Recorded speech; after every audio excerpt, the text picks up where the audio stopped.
Bom, gente, é o seguinte, esse debate aí acaba virando uma bagunça, né? A gente acaba entrando aí para tentar fazer a nossa parte, né? Para tentar evangelizar, mostrar para os súditos de Roma, para as marionetes de Roma, que a vida fora da igreja romana é outra, que não é aquilo que Roma prega para eles. A gente tenta fazer isso, mas acaba se tornando em vão, porque a 99% deles não nos escutam, né?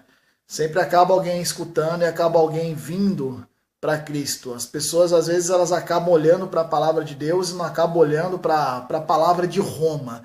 Existe um grande abismo, uma grande diferença entre a palavra de Deus e a palavra de Roma. Com relação a Maria, esse debate aí que não vai chegar a lugar nenhum, né? Vai vir o seu Willer Gama, dizer uma coisa, aí eu vou dizer outra e eu não vou convencer ele. É engraçado quando a gente pede para eles provarem que realmente algum apóstolo pregou sobre Maria, né?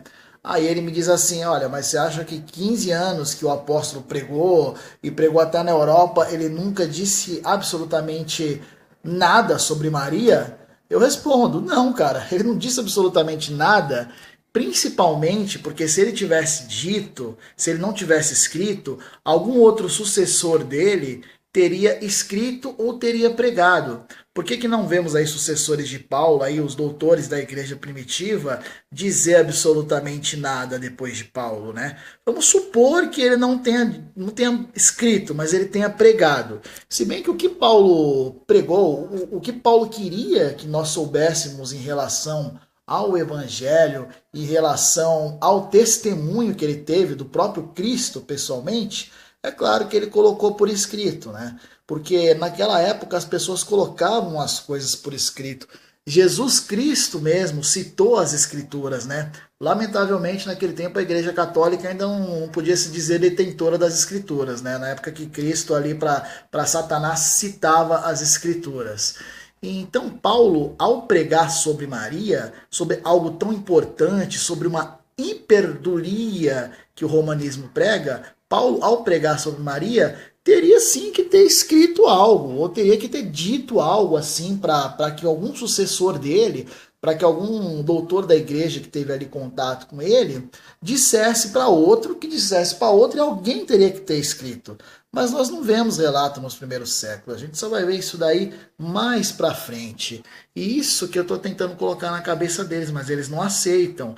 Eles pensam que Paulo ou algum dos apóstolos pregou sobre Maria, e por ter pregado sobre Maria, eles não escreveram, apenas eles pregaram sobre Maria.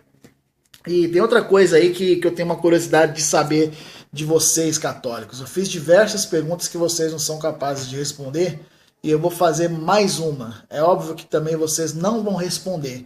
Se vocês responderem as minhas perguntas com coerência, com provas bíblicas, com provas patrísticas dos primeiros séculos, não vale a patrística de quando Roma já tinha se tornado soberana entre todas as igrejas. Aí não conta, né? A Idade das Trevas não conta. Então vamos ver, eu vou fazer uma pergunta. Existe uma frase pregada aí pelos católicos romanos, né? Pede para a mãe que o filho atende. Como seria isso de eu pedir para a mãe que o filho atende? Quer dizer que se eu pedir, por exemplo, para São Francisco de Assis, ele não atende? Qual oração seria mais importante eu pedir para São Francisco de Assis e qual oração seria mais importante eu pedir para Virgem Maria interceder junto a seu filho? Quer dizer que se eu pedir à mãe, o filho atende. E se eu pedir a Francisco de Assis, o filho não atende? É assim que funciona? Quer dizer, Jesus está lá, sentado, está lá no trono dele.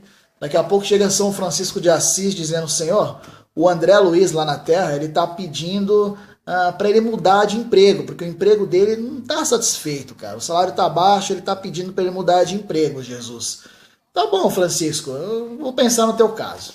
Aí tá, ele pensa no caso de Francisco de Assis. Aí daqui a pouco chega a Virgem Maria. Ô meu filho, ô minha mãe, como é que a senhora tá? Tudo bem? Tudo bem. Seguinte, eu recebi uma oração do André e o André tá pedindo para mudar de emprego, porque ele não tá satisfeito, tá a mesma oração.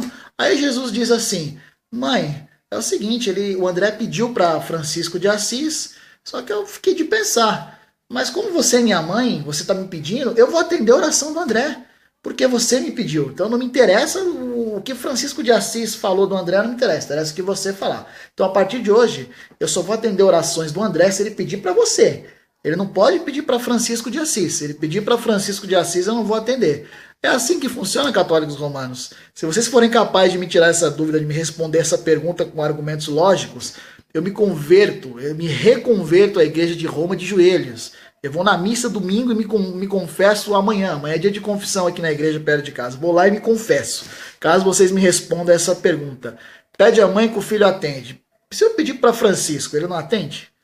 Não, ele só vai atender da mãe dele? Não, ele atende de Francisco também, mas ele prefere atender da mãe, é isso? Cara, me responde esse questionamento aí. Eu tô aguardando algum romanista me responder. Já sei que eu vou ficar falando no vácuo, mas vamos ver, não custa tentar. Responde aí, romanizada, quero ver.